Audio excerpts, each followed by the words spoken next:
Hello everyone, আশা করছি সবাই ভালো আছো। তো দেখো, আজকে আমরা আরও একটা নতুন ক্লাসে চলে এসেছি। আজকের আমাদের ক্লাসের বিষয় হচ্ছে উইলিয়াম ওয়ার্ডসওয়ার্থের লেখা একটা বিখ্যাত কবিতা, যার নাম হচ্ছে a slumber did my spirit seal. তো দেখো, আজকের এই ক্লাসে আমরা কি কি শিখবো বা কি কি জানবো। তো বেসিক্যালি আজকের এই ক্লাসে আমরা উইলিয়াম ওয়ার্ডসওয়ার্থ সম্পর্কে কয়েকটা কথা জানবো। তারপর আমরা কি করব, a slumber did my spirit seal এই কবিতাটা সম্পর্কে জানব এবং এই কবিতাটাকে লাইন বাই লাইন আমরা কি করব, অ্যানালাইসিস করে নেব। তার মানে এটা আমাদের টোটাল ক্লাস। এই একটা ক্লাসেই আমরা কবি সম্পর্কে জানতে পারছি, কবিতা সম্পর্কে জানতে পারছি এবং কবিতাটাকে লাইন বাই লাইন অ্যানালাইসিসও করে নিচ্ছি। তো চলো, আজকের আমাদের class a slumber did my spirit seal by William Wordsworth শুরু করা যাক। তো দেখো, শুরু করার আগে তোমাদের যে কথাটা বলবো সেটা হচ্ছে, তোমরা খাতার মধ্যে সব কিছু পয়েন্ট ডাউন করে নাও। মানে আমি যেগুলো বলছি এবং তোমরা তোমাদের স্ক্রিনের মধ্যে যেগুলো দেখতে পাবে সেগুলো খাতার মধ্যে নোট ডাউন করে নাও। নোট ডাউন করলে কি হবে, তোমরা যখন পরবর্তী ক্ষেত্রে ক্লাসটা পড়বে বা এই ক্লাসটা সম্পর্কে আরও ডিটেলসে জানার চেষ্টা করবে, তখন দেখবে এই খাতাটা তোমাদের প্রচণ্ড হেল্প করবে। তো সেই কারণে খাতার মধ্যে সব কিছু নোট ডাউন করে নাও, তাহলে তোমাদেরই সুবিধা হবে। তো চলো আমরা শুরু করি আমাদের আজকের class a slumber did my spirit seal by William Wordsworth. তো দেখো, অ্যাবাউট দ্য পোয়েট, প্রথমে আমরা কি করব, উইলিয়াম ওয়ার্ডসওয়ার্থ সম্পর্কে জানব। তাহলে উইলিয়াম ওয়ার্ডসওয়ার্থ সম্পর্কে আমরা কি কি জানব। তো দেখো, উইলিয়াম ওয়ার্ডসওয়ার্থ তার জন্ম হচ্ছে কখন, তার জন্ম হচ্ছে 1770 সালে। ওয়ার্ডসওয়ার্থের মৃত্যু কখন, 1850 1850 সালে মৃত্যু। তা দেখো, জন্ম এবং মৃত্যুটা আমরা পেয়ে গেলাম। তাহলে ওয়ার্ডসওয়ার্থ এই যে পিরিয়ডটাতে বিলং করছেন, এই 1770 থেকে 1850 সাল, এই পিরিয়ডটাকে হিস্ট্রি অফ ইংলিশ লিটারেচারে বলা হয়ে থাকে রোমান্টিক পিরিয়ড। সেই কারণে আমরা ওয়ার্ডসওয়ার্থকে কি বলবো, ওয়ার্ডসওয়ার্থকে বলবো যে তিনি একজন ইংলিশ রোমান্টিক পোয়েট। তাহলে ওয়ার্ডসওয়ার্থ হচ্ছেন আমাদের একজন ইংলিশ রোমান্টিক পোয়েট। তাহলে এটা আমরা প্রথমে জেনে গেলাম। নেক্সট আমরা কি জানছি, দেখো নেক্সট জানছি এই যে রোমান্টিক এজ বা রোমান্টিক পিরিয়ড, এই রোমান্টিক এজ বা রোমান্টিক পিরিয়ডটা কি করে স্টার্ট হলো। তো দেখো, বেসিক্যালি 1798 1798 সাল, 1798 সালে ওয়ার্ডসওয়ার্থ এবং ওয়ার্ডসওয়ার্থের একজন বন্ধু প্লাস তিনিও একজন কবি, তার নাম হচ্ছে স্যামুয়েল টেলর কোলরিজ বা এসটি কোলরিজ। এনারা দুজন মিলে 1798-এ একটা বই পাবলিশ করলেন। সেই বইটার নাম হচ্ছে লিরিক্যাল ব্যালাডস। এই লিরিক্যাল ব্যালাডস পাবলিশড হওয়ার পর থেকেই 1798 থেকে বেসিক্যালি রোমান্টিক পিরিয়ড শুরু হলো। তাহলে তোমাদের মনে একটা প্রশ্ন আসতেই পারে যে এই রোমান্টিক পিরিয়ড, তাহলে হোয়াট ইজ রোমান্টিক পিরিয়ড, এই রোমান্টিক কথাটা মানে কি। তো দেখো, রোমান্টিক পিরিয়ডটাকে আমি যদি একটা লাইনে ডিফাইন করি তাহলে বলতে পারি যে রোমান্টিক পিরিয়ডের মানে হলো লাভ ফর নেচার, প্রকৃতির প্রতি ভালোবাসা। এই রোমান্টিক পিরিয়ডে কি হলো, নেচারকে অ্যাম্পলিফাই এবং গ্লোরিফাই করা হলো, নেচারকে গুরুত্ব দেওয়া হলো, প্রকৃতি নিয়ে বেশি লেখালেখি শুরু হলো। প্রকৃতির সাথে যে মানুষের কানেকশন, প্রকৃতি যে মানুষকে কতটা ভাবে শান্তি দিতে পারে, কতটা রিলেটেড প্রকৃতি মানুষের সাথে, এই সমস্ত কিছু তুলে ধরা হলো কোন পিরিয়ডে, এই পিরিয়ডে। কারা তুলে ধরলেন, Wordsworth, Coleridge, Shelley, Keats, Byron, এই সমস্ত কবিরা। এই কারণে এই যে প্রকৃতি এতটা ফ্লোরিশ করলো, নেচার রাইটিংয়ের মধ্যে এতটা ফ্লোরিশ করলো, এই কারণে এই পিরিয়ডটাকে বলা হয়ে থাকে রোমান্টিক পিরিয়ড। এর আগের পিরিয়ডে কিন্তু এত প্রকৃতি নিয়ে লেখালেখি হতো না। প্রকৃতি নিয়ে লেখালেখি শুরু হলো এই 1798-এর পর থেকে। দ্যাটস ওয়াই এটাকে রোমান্টিক পিরিয়ড বলা হচ্ছে। আর এই রোমান্টিক পিরিয়ডের সূচনা হলো কখন, সূচনা হলো 1798-এ, যখন কোলরিজ আর ওয়ার্ডসওয়ার্থ দুজন মিলে তাদের জয়েন্ট ভেঞ্চার লিরিক্যাল ব্যালাডস পাবলিশ করলেন। এই লিরিক্যাল ব্যালাডসে টোটালি নেচার রিলেটেড কবিতাগুলো আছে। তাহলে বুঝতেই পারছো রোমান্টিক পিরিয়ড মানে একটা নেচারের প্রতি যে একটা রিলেশন, নেচারের সাথে কবির যে রিলেশন বা নেচারকে কবিতায় প্রকাশ করা, সেটাই হচ্ছে রোমান্টিসিজম। এবং এই রোমান্টিসিজম কিন্তু আমাদের এই হিস্ট্রি অফ ইংলিশ মানে লিটারেচারে একটা বিখ্যাত পিরিয়ড। তো দেখো আমরা এই দুটো পয়েন্ট জানলাম। আমরা থার্ড পয়েন্টে কি জানবো ওয়ার্ডসওয়ার্থ সম্পর্কে? দেখো থার্ড পয়েন্টে জানতে হবে আমাদের যে ওয়ার্ডসওয়ার্থের একটা বিখ্যাত অটোবায়োগ্রাফিক্যাল পোয়েম যার নাম হচ্ছে দ্য প্রিলিউড। তাহলে প্রিলিউড সম্পর্কে আমরা জানলাম। কি জানলাম? যে ওয়ার্ডসওয়ার্থ তার লাইফে একটা অটোবায়োগ্রাফিক্যাল পোয়েম লিখেছেন। সেই পোয়েমটার নাম কি? The prelude. তাহলে দ্য প্রিলিউড হচ্ছে ওয়ার্ডসওয়ার্থের একটা বিখ্যাত অটোবায়োগ্রাফিক্যাল পোয়েম। এছাড়াও ওয়ার্ডসওয়ার্থ সম্পর্কে আরেকটা পয়েন্ট জানতে হবে। ওয়ার্ডসওয়ার্থ সম্পর্কে আমাদের আরেকটা পয়েন্ট জানতে হবে। কি জানতে হবে? যে ওয়ার্ডসওয়ার্থ ইংল্যান্ডের পোয়েট লরিয়েট ছিলেন, ইংল্যান্ডের সভাকবি ছিলেন। দেখো আমরা জানি ইংল্যান্ডে রাজতন্ত্র আছে, রাজতন্ত্র থাকার কারণে ইংল্যান্ডের সভাকবি এই পদটা আছে। তো আমাদের ওয়ার্ডসওয়ার্থও ছিলেন ইংল্যান্ডের পোয়েট লরিয়েট বা সভাকবি। কত সাল থেকে কত সাল অবধি? 1843 থেকে 1850 অবধি, মানে 1843 থেকে তার মৃত্যু অবধি ওয়ার্ডসওয়ার্থ ছিলেন আমাদের ইংল্যান্ডের পোয়েট লরিয়েট। নেক্সট যেটা পয়েন্ট, যেটা ওয়ার্ডসওয়ার্থ জানতে গেলে ওয়ার্ডসওয়ার্থের ভাইটাল পয়েন্ট, এই যে ওয়ার্ডসওয়ার্থ তিনি কবিতাকে ডিফাইন করেছেন। কিভাবে ডিফাইন করেছেন? তিনি কবিতার ডেফিনেশন দিতে গিয়ে বলেছেন, poetry is the spontaneous overflow of powerful feelings. তাহলে কবিতা কি? কবিতা হচ্ছে তোমার মনের মধ্যে জমে থাকা যে আবেগগুলো বা যে অনুভূতিগুলো বা ফিলিংগুলো, সেইগুলোকে তুমি যখন ঝরঝর করে প্রকাশিত করবে, সেটাই হচ্ছে কবিতা। কবিতা মানে তোমাকে ভাবনা চিন্তা করে, বই পত্র খুলে পড়াশোনা করে, অনেক জ্ঞান আহরণ করে লেখার কিছুই দরকার নেই। তুমি কোনো কিছু একটা দেখলে, সেটাকে দেখে তোমার মনের মধ্যে একটা অনুভূতি সৃষ্টি হলো, এবং সেই অনুভূতিগুলোই যখন ঝরঝর করে তোমার খাতার মধ্যে প্রকাশিত হলো বা তোমার কথায় প্রকাশিত হলো, সেটাই কবিতা। এই ওয়ার্ডসওয়ার্থ এইরকমই কবিতা লিখতেন। তিনি বিশ্বাস করতেন যে মনের মধ্যে লুকিয়ে থাকা সমস্ত অনুভূতি, ফিলিং, সেটাকেই প্রকাশ করাই হচ্ছে কবিতা। এবং ওয়ার্ডসওয়ার্থ এই নেচার পোয়েটদের মধ্যে একজন বিখ্যাত পোয়েট। ওয়ার্ডসওয়ার্থের কাছে নেচার কি? দেখো ওয়ার্ডসওয়ার্থ নেচারের মধ্যে একটা গড খুঁজে পেলেন। ওয়ার্ডসওয়ার্থকে বলা হয়ে থাকে যে তিনি মানে কি বলবো, প্রিস্ট অফ নেচার। কি বলা হয়ে থাকে? Priest of nature. নেচার তার কাছে একটা সুন্দরী গডেসের মতো। ওয়ার্ডসওয়ার্থকে বলা হয়ে থাকে প্যানথেইস্ট। কি বলা হয়ে থাকে? প্যানথেইস্ট। প্যানথেইস্ট মানে কি? Priest of nature. তিনি প্রকৃতিকে পুজো করেছেন। তিনি সমস্ত কিছুর মধ্যে একটা ডিভাইন পাওয়ার দেখতে পেয়েছেন। তিনি সমস্ত ন্যাচারাল অবজেক্টের মধ্যে একটা স্পিরিচুয়ালিটি খুঁজে পেয়েছেন। তিনি সমস্ত স্পিরিচুয়াল মানে ন্যাচারাল অবজেক্টের মধ্যে একটা খুব সুন্দর আবেগ, অনুভূতি এবং অ্যাটমসফিয়ার খুঁজে পেয়েছেন। সেই কারণে ওয়ার্ডসওয়ার্থকে বলা হয়ে থাকে কি গো? ওয়ার্ডসওয়ার্থকে বলা হয়ে থাকে প্যানথেইস্ট। তাহলে এই প্যানথেইস্ট বা প্যানথেইজম, এটা আমরা কিন্তু ওয়ার্ডসওয়ার্থের কবিতায় পাবো। যে ওয়ার্ডসওয়ার্থ কি করবেন?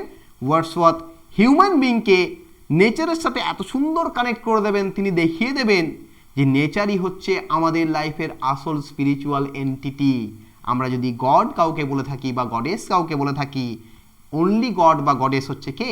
আমাদের নেচার। নেচারের মধ্যেই তিনি কি খুঁজে পাচ্ছেন? সমস্ত প্রকৃতির সৌন্দর্য, মায়া, ভালোবাসা, এভরিথিং, রাগ, ঘৃণা, সমস্ত কিছু, শান্তি, এভরিথিং, তিনি সমস্ত কিছু কিন্তু নেচারের মধ্যেই খুঁজে পাচ্ছেন। সেই কারণে তিনি নেচারকে অ্যাজ এ স্পিরিচুয়াল এন্টিটি হিসাবে দেখছেন। তাকে কি বলা হচ্ছে? প্যানথেইস্ট বলা হচ্ছে। তাহলে দেখো এই পয়েন্টগুলো আমরা ওয়ার্ডসওয়ার্থ সম্পর্কে বেসিক্যালি জেনে গেলাম। তাহলে এরপর আমরা কি করব? দেখো ওয়ার্ডসওয়ার্থ সম্পর্কে আমরা মোটামুটি জানলাম। দেখো ওয়ার্ডসওয়ার্থ সম্পর্কে একটা ক্লাসে বলে শেষ করা যায় না। ওয়ার্ডসওয়ার্থ সম্পর্কে একটা বিরাট মানে আধ ঘন্টার উপরে বা 1 ঘন্টার উপরে ক্লাস হয়ে যাবে যদি আমি শুধু ওয়ার্ডসওয়ার্থ সম্পর্কে বলে যাই। কিন্তু আমাদের কবিতাটা পড়তে হবে, তাই আমরা আজকে বেসিক্যালি বেসিক কয়েকটা পয়েন্ট জেনে আমরা নেক্সট জায়গায় চলে যাব। তো চলো নেক্সট আমরা কি দেখতে পাচ্ছি? দেখো নেক্সট দেখতে পাচ্ছি দেখো আমরা অ্যাবাউট দ্য পোয়েম, কবিতাটা সম্পর্কে। তাহলে কবিতার সম্পর্কে আমাদের জানতে হবে। তো কবিতার সম্পর্কে প্রথমে কি জানবো? কবিতাটার রিটেন ডেট, কবিতাটা কখন লেখা হচ্ছে। কবিতাটা লেখা হচ্ছে 1798-এ, 1798 সালে। 1798 সালে উইলিয়াম ওয়ার্ডসওয়ার্থ এবং তার বোন ডরোথি ওয়ার্ডসওয়ার্থ, উইলিয়াম ওয়ার্ডসওয়ার্থ আর ডরোথি ওয়ার্ডসওয়ার্থ, এনারা দুজন মিলে একটা শর্ট ট্রিপে জার্মানি গেছিলেন। তখন তিনি লিখেছিলেন কোন কবিতা? আমাদের এই আজকের কবিতা, a slumber did my spirit seal. তাহলে এই কবিতাটা লেখা হচ্ছে 1798 সালে। কোথায়? জার্মানিতে লেখা হচ্ছে। নেক্সট কবিতা কি? নেক্সট কবিতার কি পয়েন্ট দেখো, পাবলিকেশন বা পাবলিশড। কবিতাটা কখন প্রথম পাবলিশড হয়েছিল? দেখো, কবিতাটা লেখা হয়েছে 1798-এ, বাট কবিতাটা পাবলিশড হয় 1800, মানে 1800 সালে। কোথায় পাবলিশড হয় গো? আমাদের লিরিক্যাল ব্যালাডসের আন্ডারে। ওই যে লিরিক্যাল ব্যালাডস, যেটা ওয়ার্ডসওয়ার্থ এবং কোলরিজ তারা দুজন একত্রিত হয়ে পাবলিশ করেছিলেন। সে লিরিক্যাল ব্যালাডসের প্রথম এডিশন কখন পাবলিশড হয়? 1798-এ। লিরিক্যাল ব্যালাডসের তারও পরবর্তী একটা এডিশন পাবলিশড হয় কত? 1800 সালে। তাহলে 1800 সালের লিরিক্যাল ব্যালাডসের যে এডিশন পাবলিশড হয়, সেই এডিশনে আমাদের এই কবিতা a slumber did my spirit seal published হয়। নেক্সট যেটা মানে মেন পয়েন্ট এই কবিতা সম্পর্কে জানতে হবে, এই যে কবিতাটা a slumber did my spirit seal, এটা একটা স্পেশাল ক্যাটাগরির মধ্যে পড়ছে। ওয়ার্ডসওয়ার্থের স্পেশাল কিছু কবিতা আছে, সেই কবিতার মধ্যে পড়ছে। 5টা কবিতা আছে ওয়ার্ডসওয়ার্থের, যে 5টা কবিতা সবগুলোই জার্মানিতে 1798 সালেই লেখা হয়েছিল। তো এই কবিতাগুলোকে বলা হতো লুসি পোয়েমস। কি বলা হতো? Lucy poems. দেখো, তোমাদের মনে প্রশ্ন আসবে কেন লুসি পোয়েমস বলা হতো। দেখো, লুসি এখানে একটা মেয়ের নাম, বাট লুসিটা কে, হু ইজ লুসি, সেটা কিন্তু আমরা কেউ জানি না। অনেক ক্রিটিক বলে থাকেন যে লুসি হচ্ছে আমাদের পোয়েটের একটা imagination. Lucy doesn't exist originally.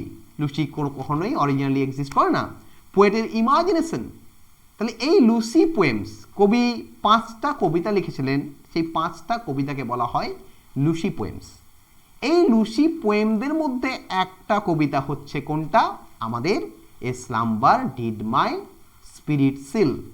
Total 5টা লুসি পোয়েম আছে। কি কি সেই লুসি পোয়েমগুলো? দেখো, 1 নম্বর লুসি পোয়েমের নাম হচ্ছে strange fits of passion have I known. 2 নম্বর যে লুসি পোয়েম তার নাম হচ্ছে she dwelt among the untrodden ways. 3rd যে আমাদের লুসি পোয়েম তার নাম হচ্ছে I travelled among unknown men. 4th আমাদের লুসি পোয়েমের নাম হচ্ছে 3 years she grew in sun and shower. আর 5th যেটা আমরা পড়ছি সেটাও একটা Lucy poem, a slumber did my spirit seal. তাহলে এটা কোন ক্যাটাগরিতে পড়ছে? কবিতাটা লুসি পোয়েমের মধ্যে পড়ছে। লুসি পোয়েমের মধ্যে লাস্ট কবিতা হচ্ছে এটাই। নেক্সট হচ্ছে কবিতার মেইন থিম। এই লুসিকে সেটা আমরা পরে জানছি, আমার মেইন থিমটা জেনে নিই। দেখো, এই কবিতার মেইন থিম হচ্ছে death and immortality through nature. প্রকৃতির মাধ্যমে ইমর্টালিটি খুঁজে পাওয়া, মানে মৃত্যু থেকে, মৃত্যু মানে মরে গেলাম আমরা, মর্টাল, আমরা প্রত্যেকেই মর্টাল, প্রত্যেকেই মরণশীল, আমাদের প্রত্যেকেই মৃত্যু হবে। কিন্তু ওয়ার্ডসওয়ার্থ মনে করছেন যে মৃত্যু মানে আমাদের শেষ নয়। মৃত্যু মানে আমাদের শেষ নয়। মৃত্যুর পর আমরা কি হই? আমরা এই ন্যাচারাল অবজেক্টের সাথে মিলিত হয়ে আমরা ইমর্টাল হয়ে যাই। মৃত্যুর পর আমরা কি হই? আমরা প্রকৃতির সাথে মিলিয়ে যাই। ভেবে দেখো, আমাদের যখন কবর দেওয়া হয় বা আমাদের যখন আগুনে পোড়ানো হয়, দেখো কবর দেওয়া মানে কি? আমার দেহটা মাটিতে মিশিয়ে গেল, তাই তো? তাহলে আমি প্রকৃতির মধ্যে মানে মিলিয়ে গেলাম। হয়তো আমাকে যেখানে কবর দেওয়া হয়েছে সেখান থেকে একটা গাছ জন্মালো, তাহলে ওই গাছের মাধ্যমে আমি পরিস্ফুটিত হলাম, এটা একটা ব্যাপার। বা আমাকে আগুনে পুড়িয়ে দিল, আগুনে পুড়িয়ে দিলে কি হয়? ওই যে আমি ধোঁয়া বাষ্প হয়ে এই প্রকৃতিতে মিশে যাচ্ছি, আমার ছাই জলে পড়ে যাচ্ছে, জলের সাথে প্রকৃতিতে মিশে যাচ্ছি। তাহলে কবি এটা মনে করেন যে আমরা মৃত্যু, আমরা সবাই মর্টাল, আমরা সবাই মরণশীল, বাট নেচার একটা এমন কোয়ালিটি আছে যে আমাদের মৃত্যুর পরও আমাদের অমর বানিয়ে দেয় কে? এই নেচার। এটা কিন্তু এই কবিতার মেইন থিম। এটার উপর বেস করে আমরা কিন্তু কবিতাটাকে পড়ব, death and immortality through nature. আর কবি তো একজন মানে প্রকৃতি প্রেমিক, প্রকৃতির পূজারী, প্যান্থেইস্ট, তাকে প্যান্থেইস্ট বলা হচ্ছে, দ্য প্রিস্ট অফ নেচার, সেটাও আমরা দেখতে পাবো। তাহলে মেইন থিম জেনে গেলাম। নেক্সট কি জানবো? দেখো, নেক্সট জানবো হু ইজ লুসি। এই লুসিকে, তো দেখো লুসি সম্পর্কে কি, the identity of Lucy is unknown. মানে লুসির আইডেন্টিটি আমাদের কাছে আননোন, আমরা কিন্তু জানি না হু ইজ লুসি, এই লুসি মেয়েটা কে, এটা কিন্তু এক্স্যাক্টলি আমরা কেউই বলতে পারবো না। কিন্তু যেটা মেইন ব্যাপার সেটা হচ্ছে যে লুসি, এই লুসিকে কীভাবে প্রেজেন্ট করেছেন। দেখো, she is presented as character connected to nature who exists in a state between the spiritual and human. কিন্তু এখানে যদি আমরা দেখবো, যখন আমরা কবিতাটা পড়বো তখন দেখতে পাবো যে লুসি হচ্ছে এমন একটা ক্যারেক্টার যাকে আমরা একটা এমন স্টেটে দেখতে পাবো যে নেচারাল, মানে যে হিউম্যান, যে একটা হিউম্যান ক্যারেক্টার প্লাস সে একটা স্পিরিচুয়াল ক্যারেক্টার, মানে সে নেচার এবং হিউম্যান এই দুটোর মাঝখানে রয়েছে, মানে সে মিলেমিশে একাকার হয়ে গেছে। তার মধ্যে স্পিরিচুয়ালিটিও রয়েছে, আবার তার মধ্যে কি রয়েছে, হিউম্যান কোয়ালিটি রয়েছে। Similar to A mythical nymph, তাকে আমরা কি বলতে পারি, নিম্ফ, একটা পরী বলতে পারি, একটা পরীর মতো। দেখো পরীরা কেমন হয়, পরীরা দেখতে মানুষদের মতো হয়, কিন্তু তাদের মধ্যে একটা স্পিরিচুয়াল কোয়ালিটি আছে। তাহলে এই Lucy is like that, like a fairy. আর কি, however she represents a state of consciousness and exists within the poem as a part of the narrator's consciousness. আমরা আবার এটাও বলতে পারি যে এই লুসি বেসিক্যালি আমাদের যে পোয়েট, সেই পোয়েটের কনসাসনেস, পোয়েটের চিন্তা ভাবনা, কবির মনের যে চিন্তা ভাবনা, সেই মনের চিন্তা ভাবনাকে কবি প্রকাশিত করেছেন। কবির যে মানে কনসাস ব্রেন, সেই কনসাস ব্রেনের বা কনসাসনেসের একটা অংশ হচ্ছে লুসি, যেটা কবির সাথে সবসময় ইমর্টাল ওয়েতে রয়েছে। তা দেখো, লুসির আইডেন্টিটি আমরা ক্লিয়ার করতে পারছি না। আমরা বলতে পারি লুসি একটা এমন ক্যারেক্টার যে ক্যারেক্টারটা বোথ মর্টাল, বোথ মরণশীল, এবং ইমর্টাল মানে অমরণশীল, মানে অমর এবং আমাদের মরণশীল, এই দুটোর মাঝামাঝি ক্যারেক্টার লুসি, যার মধ্যে সবই রয়েছে। আবার আমরা এটাও বলতে পারি সে একটা নিম্ফ লাইক ক্যারেক্টার, একটা পরীর মতো, একটা ফেয়ারি লাইক ক্যারেক্টার। আবার এটাও বলতে পারি যে সে হচ্ছে আমাদের যে মানে ন্যারেটর, কবিতার যে বর্ণনা করছে, মানে আমাদের রাইটারের কি একটা কনসাসনেস। নেক্সট দেখো স্ট্রাকচার, কবিতার স্ট্রাকচারটা কি, কীরকম কবিতাটা কবি লিখেছেন। দেখো, এই কবিতাটার স্ট্রাকচার বেসিক্যালি দুটো স্ট্যান্ডায় ডিভাইডেড, মানে কবিতাটা কি রয়েছে, দুটো স্ট্যান্ডা আছে এবং প্রত্যেকটা স্ট্যান্ডায় আমরা দেখবো 4টে করে লাইন আছে। তাহলে কবিতাটাই দুটো স্ট্যান্ডা আছে এবং প্রত্যেকটা স্ট্যান্ডায় 4টে করে লাইন আছে, মানে টোটাল 8 লাইনের কবিতা দুটো স্ট্যান্ডায় ডিভাইডেড হয়েছে। তাহলে দেখো, এইগুলো বেসিক্যালি আমরা কি করলাম, কবিতা সম্পর্কে এবং কবি সম্পর্কে জানলাম। এরপর নেক্সট আমাদের কি করতে হবে, নেক্সট আমাদের যেটা করতে হবে সেটা হচ্ছে টেক্সটটাকে অ্যানালাইসিস করে নিতে হবে। দেখো, 8 লাইনের টেক্সট আমরা ভালো করে দেখে নেব যে কীভাবে কবি কি প্রেজেন্ট করছেন। তো চলো আমরা টেক্সটটা শুরু করি। তো দেখো, এবার টেক্সটে চলে এসেছি আমরা প্রথমে ফার্স্ট স্ট্যান্জা পড়বো, তারপর আমরা সেকেন্ড স্ট্যান্জা পড়বো। তাহলে ফার্স্ট স্ট্যান্জা দেখো 4টে লাইন আছে, আমি আগে পড়ে নিই একবার রিডিং, তারপর আমি এটাকে অ্যানালাইসিস করছি।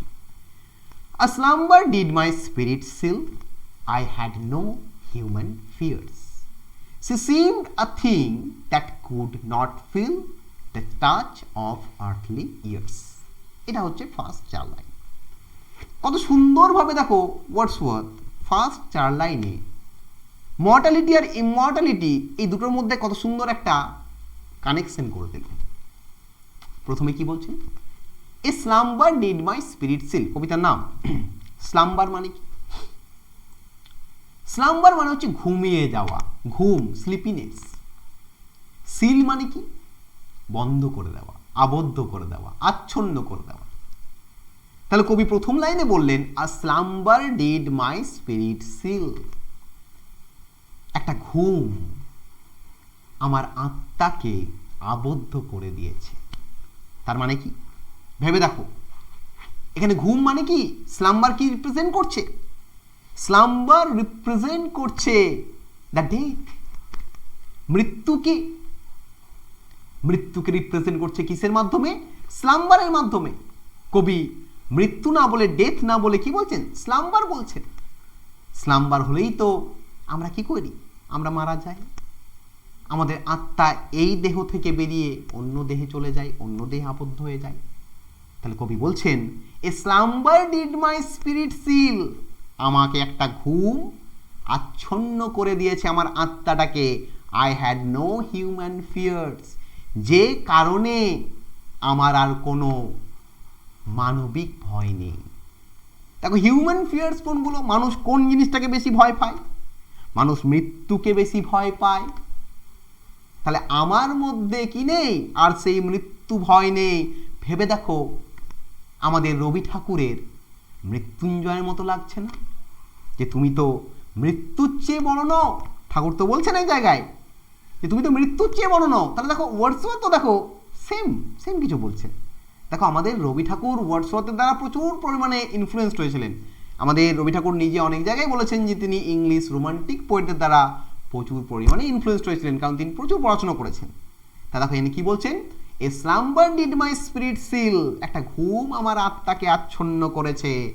I had no human fears, এখন আমার মধ্যে কোনো মানুষের যে ভয়টা থাকে, মানে মৃত্যু ভয়, সেই মৃত্যু ভয়টা নেই।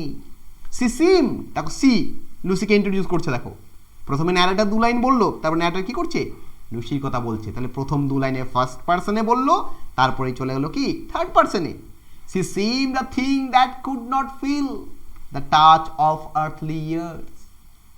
সি মানে কে? লুসি, ওই স্পিরিচুয়াল এন্টিটি, ওই নিম্ফ লাইক কোয়ালিটি।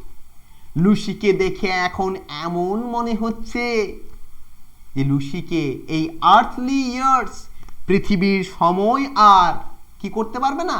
ছুঁতে পারবে না, টাচ করতে পারবে না। তাহলে লুসি সময়ের গণ্ডি থেকে বেরিয়ে গেছে। তাহলে লুসি কি হয়েছে? সময়ের গণ্ডি থেকে বেরিয়ে গেছে। তার মানে আমি প্রথমেই বলেছিলাম যে দেখো মৃত্যু আর মৃত্যু পরবর্তী লাইফ, দেখো আমরা মারা গেলাম, মৃত্যু পর্যন্ত আমাদের ভয়, মরে গেলে তার ভয় নেই। তাহলে মৃত্যুর পর আমরা কি হই? আমরা এই প্রকৃতির মধ্যে মিলিয়ে যাই, তখন আমরা এই প্রকৃতির মধ্যেই রয়ে যাই। তখন আমাদের মধ্যে কোনো না সময় থাকে না কিছু থাকে, সব কিছুই কি হয়ে যায়? আনলিমিটেড হয়ে যায়, ইনফাইনাইট হয়ে যায়। আমরা এই ইনফাইনাইট ইউনিভার্সে মিলিত হয়ে যাই, যাকে বলা হয় পঞ্চভূতে বিলীন হয়ে যাওয়া। তাহলে আমরা মৃত্যুর পর কি হয়? ক্ষিতি, অপ, তেজ, মরুত, বোম, এই যে পঞ্চভূত, এই পঞ্চভূতে আমরা বিলীন হয়ে যাই। তাহলে কবি সেটাই বলছেন। কি বলছেন? একটা ঘুম আমার আত্মাকে আচ্ছন্ন করেছে, আমার কিন্তু আর কোনো মৃত্যু ভয় নেই। হিউম্যান ফিয়ার্স মানে মৃত্যু ভয়, কারণ মানুষ মৃত্যুকে বেশি ভয় পায়। এবং দেখে মনে হচ্ছে যে সে মানে কে? লুসি এমন একটা জিনিসে পরিণত হয়েছে যাকে পৃথিবীর এই সময়, পৃথিবীর এই কাল, এই কালের যাত্রা ধ্বনি কিন্তু আর টাচ করতে পারবে না। কালের যাত্রা কি করতে পারবে না? টাচ করতে পারবে না। কাকে? লুসিকে। তা দেখো কত সুন্দর কবি একজনকে ইমর্টালিটি দিচ্ছেন তার কবিতার মাধ্যমে এবং নেচারের মাধ্যমে। নেক্সট কি বলছেন দেখো, কিভাবে সে পৃথিবীর সমস্ত কিছু থেকে বেরিয়ে গেছে। পরের 4টে লাইন পড়লে আমরা বুঝতে পারবো। দেখো কি বলছে, no motion has she now no force. দেখো আমরা যতদিন বেঁচে থাকি আমাদের ততদিনই দৌড়ি, লাফালাফি, মোশন আছে, আমাদের সব কিছু আছে, ফোর্স আছে, আমাদের কাজ করতে হয়, টেনশন, সব কিছু, এভরিথিং। আজকে এখানে ছুটতে হয়, কালকে ওখানে যেতে হয়। তাহলে এখন লুসি কি নেই? নো মোশন, তার কোনো মোশন নেই। নো ফোর্স, তার কোনো ফোর্স নেই, কোনো তাগিদ নেই, কিচ্ছু নেই। সি নাইদার হিয়ার্স নর সিজ, সে এখন আর শুনতেও পাচ্ছে না, সে এখন আর দেখতেও পাচ্ছে না। দেখো মৃত্যুর পর আমাদের এই ফিজিক্যাল বডি কি হয়ে যায়? চুপচাপ হয়ে যায়, তার কোনো মোশনও থাকে না, কোনো ফোর্সও থাকে না। এই ফিজিক্যাল বডি আমাদের আর কিছু দেখতেও পায় না আর শুনতেও পায় না। Rolled round in earth's diurnal course, কিন্তু এই ফিজিক্যাল বডি সেটা যখন নেচারের মধ্যে মিশে যায় তখন কি হয়ে যায়? এই পৃথিবীর যে 24 ঘন্টায় দিন রাত্রি হচ্ছে, একবার পৃথিবী পশ্চিম থেকে পূর্বে ঘুরছে, এই যে ঘূর্ণন, এই পৃথিবীর ঘূর্ণনের মধ্যেই কিন্তু আমরা মিশে যাই। তার মানে কবি ব্রডলি বলতে চাইলেন যে টোটাল যে ইউনিভার্স, এই ইউনিভার্সের যে আবর্তন বা ইউনিভার্সে রয়েছে, সেই ইউনিভার্সের মধ্যেই রয়ে যায়। হয়তো ফিজিক্যালি আমি কিছু দেখতে পাই না, আমি কিছু শুনতে পাই না, আমার কোনো ফোর্স থাকে না, আমার কোনো মোশন থাকে না, বাট আমি কিন্তু হারিয়ে যাই না। আমি কি হই? বিলীন হয়ে যাই। কোথায়? এই পৃথিবীর দিন রাত্রির মধ্যে। With rocks and Stones and trees, পাহাড়ের মধ্যে, পর্বতের মধ্যে এবং গাছপালার মধ্যে বিলীন হয়ে যায় এবং বিলীন হয়ে কি করতে থাকি? ঘুরতে থাকি। তাহলে কবি কত সুন্দর দেখো প্রেজেন্ট করলো। কবি বলেই দিলেন যে তার মনে হচ্ছে একটা ঘুম তাকে যেন আচ্ছন্ন করেছে এমন ঘুম, সেই ঘুমটার কারণে কবির আর কোনো ভয় নেই, কবির সমস্ত ভীতি চলে গেছে, ন্যারেটর বলছে। তারপর দেখো সেখান থেকে থার্ড পার্সনে চলে আসছে, যে সে আজকে এমন একটা জায়গায় চলে গেছে যেখানে সময় তাকে আর টাচ করতে পারবে না, সে পৃথিবীর সমস্ত কিছুর ঊর্ধ্বে, তার হয়তো কোনো মোশন নেই, কোনো ফোর্স নেই, সে সব কিছুর বাইরে, মোশনের বাইরে, ফোর্সের বাইরে, সে দেখতে পাওয়া, শুনতে পাওয়া, এভরিথিং, সব কিছুর বাইরে, কিন্তু সে সব কিছুর মধ্যেই মিলিয়ে গেছে, পাথরের মধ্যে, গাছের মধ্যে, পর্বতের মধ্যে, সব কিছুতে কিন্তু সে মিলিয়ে গেছে। তাহলে কত সুন্দর কবি নেচারকে আমাদের হিউম্যান বিংদের সাথে কানেক্ট করলেন, প্রত্যেকটা হিউম্যান বিংয়ের সাথে।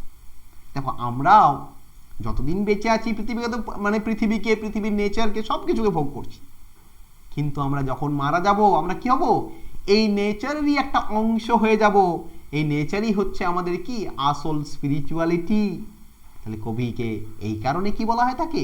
প্যান্থেইস্ট বলা হয়ে থাকে, কারণ তিনি ন্যাচারাল অবজেক্টের মধ্যেই ভগবানকে খুঁজে পেয়েছেন, তাকে বলা হয়ে থাকে প্রিস্ট অফ নেচার। তাহলে এখানে দেখো কত সুন্দর আমাদের জন্ম এবং মৃত্যু এবং ইমমর্টালিটি, এই যে মৃত্যু এবং ইমমর্টালিটি কত সুন্দর দেখিয়ে দিল এই Lucy poem a slumber did my spirit ceiling.